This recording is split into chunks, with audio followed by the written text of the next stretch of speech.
In today's video, you'll learn about benchmarking, or the back it up phase of building a social impact strategy. We discuss how to set the right measurement goals and the impact of a risk-averse or opportunist leader.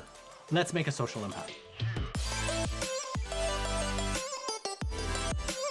Hi everyone, I'm Carl. Welcome to the Social Impact Show, a channel where you get the latest strategies and tips to help you scale and grow your CSR and goodness program.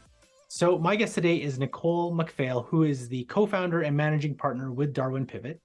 And we're going to be talking about part 3 of our series on how to build a social impact strategy. So Nicole, what is part 3? Okay, so for lack of a better word, I call this one back it up, because it's kind of like you've done your research, you have this claim and a hypothesis, and you've got to back it up. You need the sources and the weight to support your case. So that's pretty much it. It sounds basic, and it is. So where do you go about backing it up? Like, where are you talking about talking to external like sources, internal candidates? Like, how is this different, a little bit different than, I guess, step 1, which is the research phase?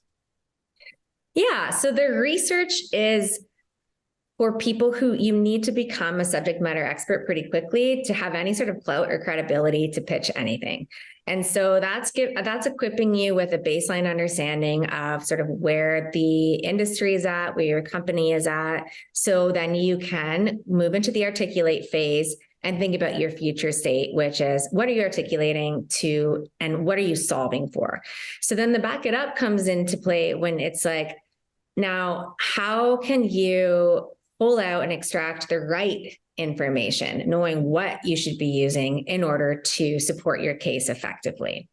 And so typically that is a combination of the internal and external research, but I think this is a lot more around benchmarking and really understanding what your decision makers care about to understand what you need to present.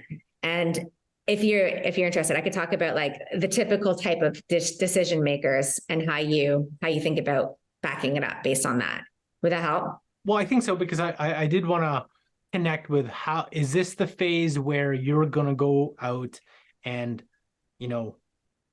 it's not really the pitch, but more of finding out, maybe doing that one-on-one with that leader, that C-suite, leadership teams, groups, and finding out really what they need to know. Is that part of the backing it up phase?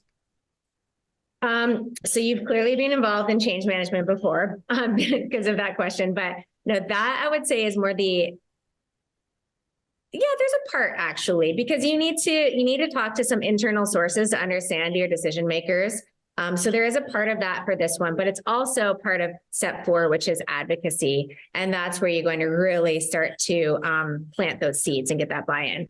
But this is more around, so typically if you're presenting to some sort of, so this is typically what I see. You have 2 types of decision makers, and you might have a governing board, and there might be a combination of this type of person, but this is the general thinking to help you shape how you put your presentation together.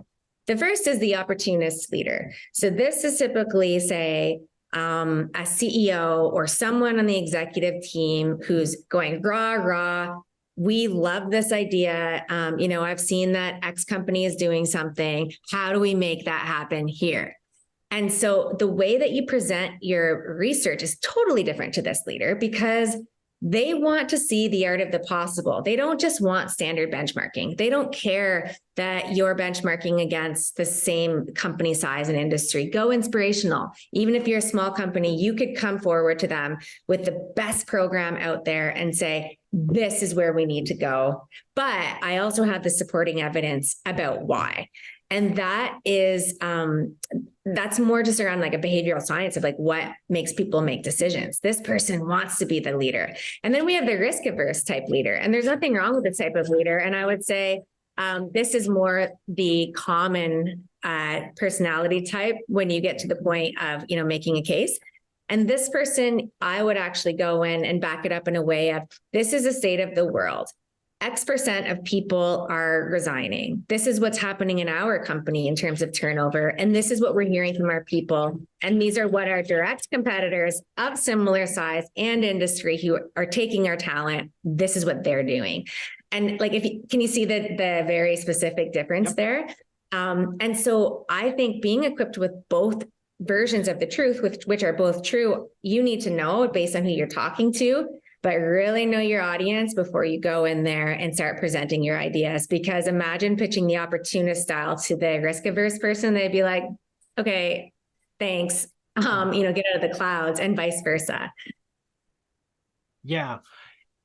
Now, when you're you talk about risk-averse leaders, risk-averse or opportunist leaders, is it also a fact that you kind of need to understand not just the leadership side of being risk-averse or opportunist, but the type of organization? Because I would imagine a Fortune 500 company with, say, 5,000, 10,000 employees is going to be much different building a social impact program from a backing it up phase than a startup or maybe one that has like 30 to 100 employees.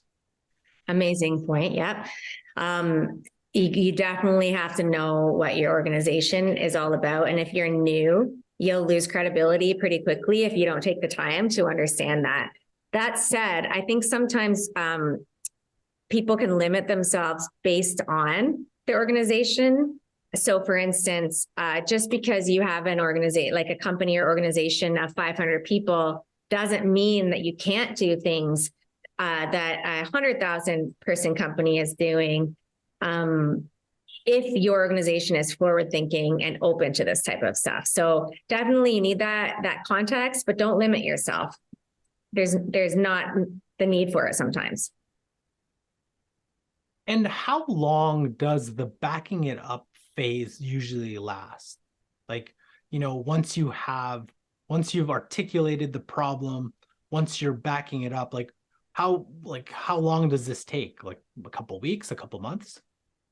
Yeah, you can do it really quickly if you've already done your research and you have a good sense of what's going on in the organization. The only reason why I like to call it out explicitly is because it's so important to take the time to do it strategically and not just do a data dump, not just take every single piece of information that you've learned in the research step.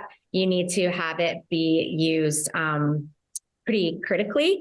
So it could be done in 30 minutes if you already know your type of decision maker. But if you don't, then you have to do that research. And it just depends on like how long it takes to talk to your HR BPs and certain people in the organization. Because at this point, again, this isn't us, having the conversation. This is just knowing how to frame the conversation. So, for our audience, what are some, best practices of benchmarking and backing it up? Yeah. So to summarize some of the ones that we talked about just now, I would say less is more. Be very specific, know your audience, and tailor your recommendations based on the type of decision maker they are. And ensure that you don't lose sight of context within your organization. And then the last one is don't limit yourself. So just because you benchmark against a company that is smaller doesn't mean you can't take best practices from a larger company if your ethos of those companies are aligned. Awesome. So Nicole, how would our audience connect with you or Darwin Pivot? Find me at Nicole@darwinpivot.com or check us out on our website at darwinpivot.com. Check out part 4 here on how to build a social impact strategy. Thanks for watching, and we'll catch you in our next episode.